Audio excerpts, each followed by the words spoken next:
Hello everyone, welcome you all to anthropology for UPSC. और आज के लेक्चर में हम जेनेटिक काउंसलिंग देखने जा रहे हैं। स्टार्ट करने से पहले एक बार सिलेबस में नज़र डाल लेते हैं कि एंथ्रोपोलॉजी पेपर 1 के सब टॉपिक 9.4 में हमें जेनेटिक काउंसलिंग करना है। इसके पहले वाले लेक्चर में हमने जेनेटिक स्क्रीनिंग किया था। अगर आपने जेनेटिक स्क्रीनिंग नहीं देखा है तो लेक्चर जाकर देख लीजिए, क्योंकि यहाँ जेनेटिक स्क्रीनिंग इन्वॉल्व है। तो देखिए, जेनेटिक काउंसलिंग बेसिकली एक वैसा कम्युनिकेशन प्रोसेस है जो कि डील करता है human problems associated with the risk of occurrence of genetic disorder in a family. तो पहला तो ये कि एक कम्युनिकेशन प्रोसेस है, मतलब कि इससे हम कम्युनिकेट करते हैं, लोगों को जागरूक करते हैं, अवेयर करते हैं, उनको बताते हैं कि देखिए आपके साथ रिस्क है जेनेटिक डिसऑर्डर होने का आपके फैमिली में, तो आप ये स्टेप्स ले सकते हैं इसको रोकने के लिए। ठीक है, ये American society of human genetics का डेफिनेशन था। आप इंट्रो में लिख सकते हैं, अदरवाइज आप इंट्रो में इस तरह भी लिख सकते हैं, या साथ में इसके ये भी लिख सकते हैं कि जेनेटिक काउंसलिंग क्या क्या कंसिस्ट करता है कि एजुकेटिंग प्रोस्पेक्टिव पेरेंट्स जो कि सफ़र कर रहे हैं जेनेटिक डिजीज़ से, या सस्पेक्टेड है कि वो हेट्रोजाइगस हैं किसी सेम जेनेटिक डिजीज़ के लिए, मतलब कि उनको कोई जेनेटिक डिजीज़ है, तब तो भाई आगे जाने का बहुत संभावना दिख रहा है। और अगर नहीं भी है तो भी अगर उनको लग रहा है कि मेरे पार्टनर और मेरे फैमिली के हिस्ट्री में ऐसा जेनेटिक डिजीज़ रहा है, तो हम लोग हो सकता है उसके लिए हेट्रोजाइगस हो, और हमारे अंदर तो नहीं दिख रहा है लेकिन हमारे बच्चे में वो आ सकता है। तो इस कंडीशन में भी जेनेटिक काउंसलिंग बहुत हेल्पफुल होता है। ठीक है, अब जेनेटिक काउंसलिंग समझ गया, बेसिकली एक प्रोसेस है समझाने का, लोगों को समझाने का, अवेयर करने का। फिर इसमें क्या क्या होता है, 3 मेन स्टेप्स होते हैं। पहला है जेनेटिक स्क्रीनिंग, मतलब कि छांटना, एक बड़े पॉपुलेशन में से एक वैसे पोर्शन को अलग करना जिनको कि जेनेटिक डिजीज़ होने का ज़्यादा संभावना है, जैसे कि जिनके यहाँ कॉन्सैंगुनस मैरिज होता है, मतलब कि कज़न्स का मैरिज होता है, उस तरह के फैमिली, या ऐसा कहीं जो हिस्ट्री है, जैसे आमिश पीपल हमने पढ़ा था, या ऐसे आइलैंड पे रहने वाले लोग जो कि बहुत क्लोज पॉपुलेशन है, जो कि बाहर जा नहीं इंटरब्रीड नहीं करते बाहर के पॉपुलेशन से, तो उनमें जेनेटिक डिजीज़ होने की संभावना ज़्यादा होती है। फिर है उनको ये बताना, कैलकुलेट करना कि लाइकलीहुड ऑफ रीअकरेंस क्या है जेनेटिक डिसऑर्डर का, मतलब कितना % चांस है कि जेनेटिक डिसऑर्डर जो है वो आगे भी हो सकता है बच्चे में। ठीक है, इसको कैलकुलेट करना, और अगर ये कैलकुलेट हो गया तो फिर सजेस्ट करना कि क्या तरीका है जेनेटिक डिसऑर्डर को रोकने का, वहीं पर आगे ना जाने दिया जाए, उन मेथड्स के बारे में पेरेंट्स को अवगत कराना। तो वो क्या क्या मेथड्स हैं, क्या क्या ऑप्शंस हैं पेरेंट्स के पास। तो पहला ऑप्शन तो है कि वो आगे बच्चा ना पैदा करें। अगर आगे बच्चा ना पैदा करेंगे तो बात ही ख़त्म हो जाएगी, लेकिन ये एक एथिकल प्रॉब्लम है। आप किसी को नहीं बोल सकते कि आगे आप रिप्रोड्यूस ना करें, या आने वाले जो बच्चा है उसके ज़िंदगी का हक आप नहीं छीन सकते। ठीक है, आप उनको सजेस्ट कर सकते हैं, मानना नहीं मानना पेरेंट्स की बात है। एम्ब्रियो थेरेपी हो सकता है, अगर बच्चा पेट में है, गर्भ में है, तो वहीं पे अगर कुछ जीन एडिटिंग या और भी जेनेटिक थेरेपी जो हमारे यहाँ है, जेनेटिक थेरेपीज़ हैं, उनको करके अगर बच्चे को वहीं पर ठीक किया जा सके तो वो भी किया जा सकता है। पेशेंट की थेरेपी हो सकती है, पेशेंट में जेनेटिक प्रॉब्लम है तो उसको ठीक किया जा सकता है। जीन एडिटिंग हो सकती है, दोनों की, बच्चे की भी और पेरेंट की भी। ठीक है, तो जीन एडिटिंग भी पॉसिबल है।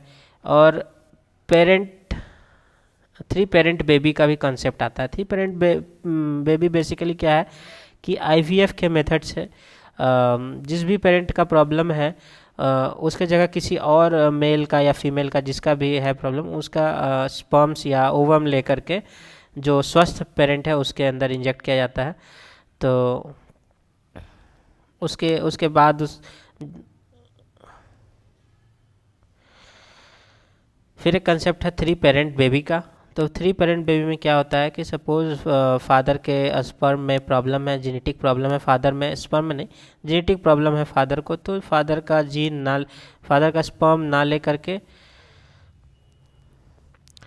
फिर एक कंसेप्ट है 3 पेरेंट बेबी का, जिसमें कि क्या होता है कि जिस भी पेरेंट को, जैसे फादर है और मदर है, इसमें से किसी एक को अगर जेनेटिक डिजीज़ है तो उसके जगह कोई रिप्लेसमेंट किसी अदर मेल का स्पर्म लेकर के मदर के ओवम में आईवीएफ के थ्रू इंजेक्ट किया जाएगा।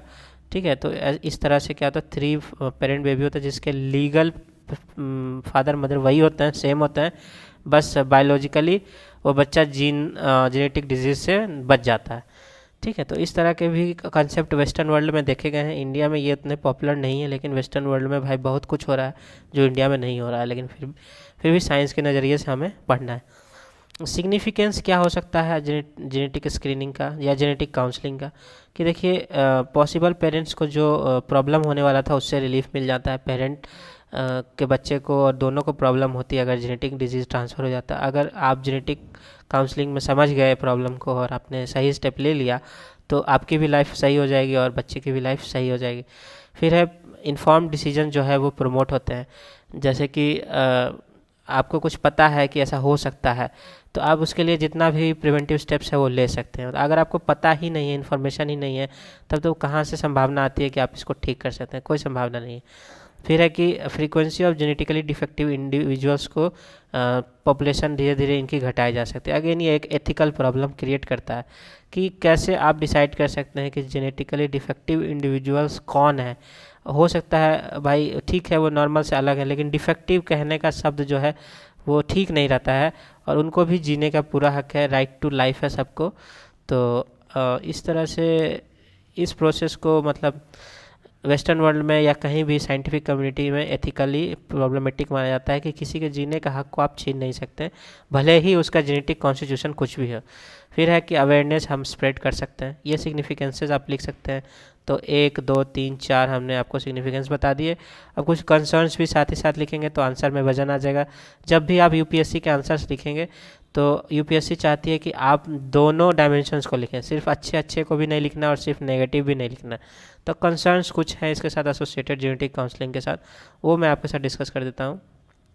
कि कॉन्फिडेंशियलिटी का प्रॉब्लम है भाई, आपका जेनेटिक टेस्ट वगैरह करेंगे और फिर उस डेटा को हो सकता है वो स्टडीज़ के लिए यूज करने लगे और फिर आगे फर्दर एग्जांपल्स के लिए यूज़ करने लगे, या कहीं लीक हो जाए।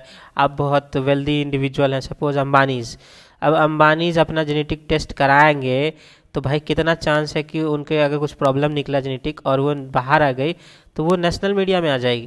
नेशनल मीडिया में आ जाएगी, वो पता चला उनका बिजनेस इफेक्ट हो गया इससे। तो लैक ऑफ कॉन्फिडेंशियलिटी है इस जगह पे, ये एक कंसर्न है। फिर है कि फीमेल फिटिसाइड प्रमोट हो सकता है। इससे कैसे प्रमोट हो सकता है भाई? जब आप जेनेटिक टेस्ट कराइएगा अपने एम्ब्रियो का या अपनी या गर्भ में जब जेनेटिक टेस्ट होगा तो भाई मेल फीमेल का पता लगाना पड़ेगा। तो जब मेल फीमेल पता लग जाएगा पेरेंट्स को तो फीमेल फिटिसाइड इंडिया में एक प्रॉब्लम है वो भी हो सकता है। या सिलेक्टिव सेक्स सिलेक्शन भी हो सकता है, लाइक मुझे मेल बेबी चाहिए, किसी को मेल बेबी चाहिए, किसी को फीमेल चाहिए, मतलब बच्चा लड़का चाहिए लड़की चाहिए।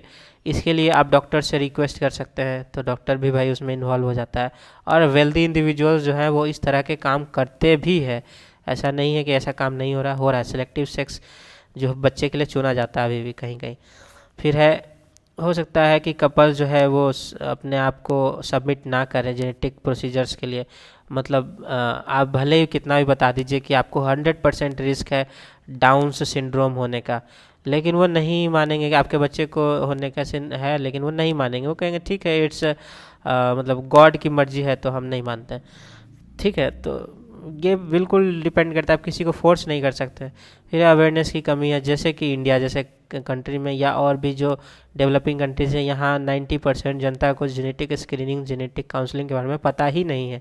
धीरे धीरे अब चीज़ें इंट्रोड्यूस हो रही है यहाँ भी। ठीक है, तो अब देख लेते हैं क्या क्या कॉमन इंडिकेशन है जब जेनेटिक काउंसलिंग कराना चाहिए।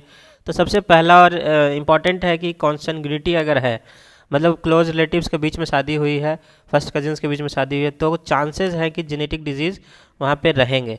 तो उस केस में मिसकैरेजेस होंगे मदर को और मतलब बच्चे में भी जेनेटिक डिजीज़ आने का बहुत चांस है, तो करा लेना चाहिए। सेकेंड है कि प्रीवियस चाइल्ड में था कोई genetic disease, for example cleft palate या और कोई भी डिजीज़ जेनेटिक अगर प्रीवियस चाइल्ड में था तो अगले चाइल्ड में भी होने की संभावना है, इसलिए उस समय भी करा लेना चाहिए।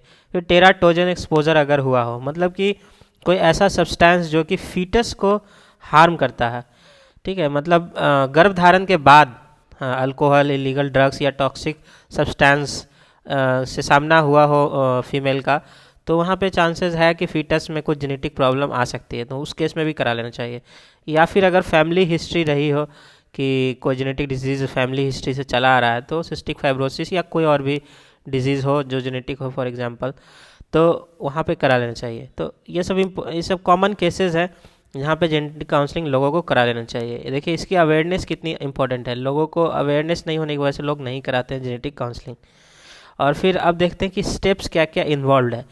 तो स्टेप्स लिखना बहुत इंपॉर्टेंट है मार्क्स के लिए। यहाँ पे जिस तरह से लिखा हुआ है आप उसको और एक्सपैंड करके लिख सकते हैं अगर ज़्यादा मार्क्स का क्वेश्चन है तो पहला स्टेप है establishing the diagnosis. Of course सबसे पहले आपको डायग्नोस करना पड़ेगा। तो डायग्नोस करने के लिए आपको पहले जेनेटिक स्क्रीनिंग करना पड़ेगा, मतलब लोगों की छटनी करनी पड़ेगी कि कौन से लोगों में संभावना ज़्यादा है जेनेटिक डिजीज़ होने का। फॉर एग्जांपल मैंने कहा अभी कॉन्सैंग्यूनिटी अगर हाई है उन सोसाइटीज़ में ज़्यादा है, तो उस तरह से आपको पहले स्क्रीनिंग करके ये देखना पड़ेगा कि उनका हिस्ट्री क्या है और फिर उनका पेडिग्री बनाना पड़ेगा और एग्जामिनेशन करके इन्वेस्टिगेशन करके उनको मतलब बताना पड़ेगा कि आपके अंदर ये जेनेटिक प्रॉब्लम है और आगे भी जा सकते हैं। तो इन्वेस्टिगेशन यहाँ पे बता रहा है कि डीएनए डायग्नोस्टिक प्रोब्स के थ्रू किया जा सकता है। बहुत सारा मेथड्स अब आ गया है, पूरा जीन मैपिंग किया जा सकता है। तो आपका एक एक जीन को अब साइंटिस्ट जो है वो चेक कर सकते हैं सही है या नहीं है, कुछ प्रॉब्लम है या नहीं है। ठीक है, तो सबसे पहले डायग्नोसिस हो गया और सेकेंड है calculating and presenting the risk.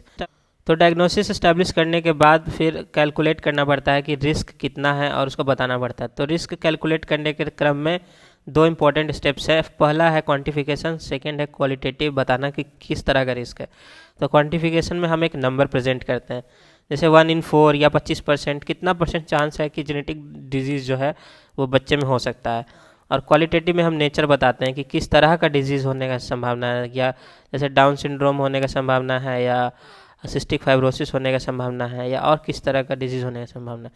तो फॉर एग्जांपल यहाँ पे पॉलीडेक्टिलिटी का एग्जांपल दिया गया, मतलब मोर देन 5 फिंगर्स। कितने लोगों के आपने 6 फिंगर्स देखे होंगे हैंड्स में या लिम्स में, तो वो एक बहुत कॉमन है। और हाई रिस्क ऑफ ऑकरेंस है, 1 in 2 is safer than cystic fibrosis 1 in 25।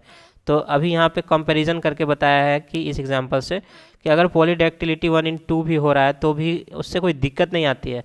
किसी के 5 की जगह 6 उंगलियाँ हैं तो उससे कोई दिक्कत नहीं आती, लेकिन सिस्टिक फाइब्रोसिस अगर उसका 1 in 25 का भी चांस है तो वो होने का बहुत ज़्यादा संभावना, और वो बहुत मतलब ख़तरनाक भी होता है, जानलेवा भी हो सकता है और एक हेल्दी लाइफ जीने से प्रिवेंट कर सकता है। तो होने की संभावना किस तरह का डिजीज़ है उस पर भी डिपेंड करता है और उसका क्या असर होगा ज़िंदगी जीने पर वो भी बताना पड़ता है। कि अगर कोई प्रॉब्लम नहीं है तो फिर ठीक है, 6 उंगली अगर हो ही गया किसी का तो क्या दिक्कत है, ठीक है। लेकिन अगर सिस्टिक फाइब्रोसिस हो गया तो फिर ख़तरनाक है, बच्चे का लाइफ आगे मुश्किल हो जाएगा।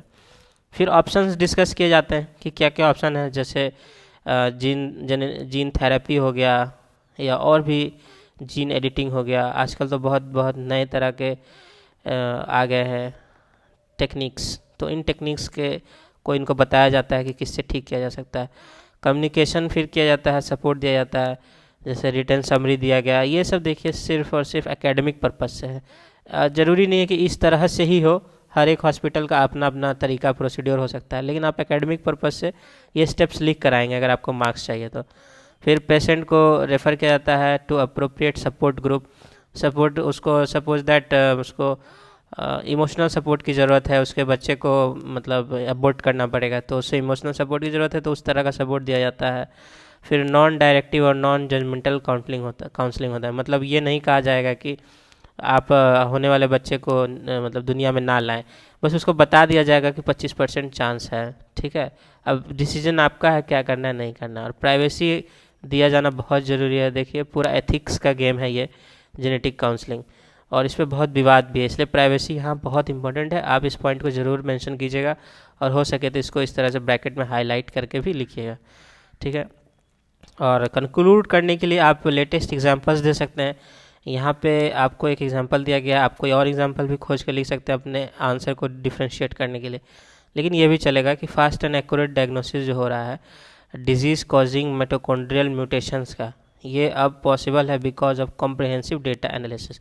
मतलब जैसा कि मैंने आपको पहले ही बताया कि बहुत विभिन्न प्रकार के अब साइंटिफिक इक्विपमेंट्स भी आ गए हैं, प्रोसीड्योर्स भी आ गए हैं, पूरा का पूरा जीन मैपिंग किया जा सकता है।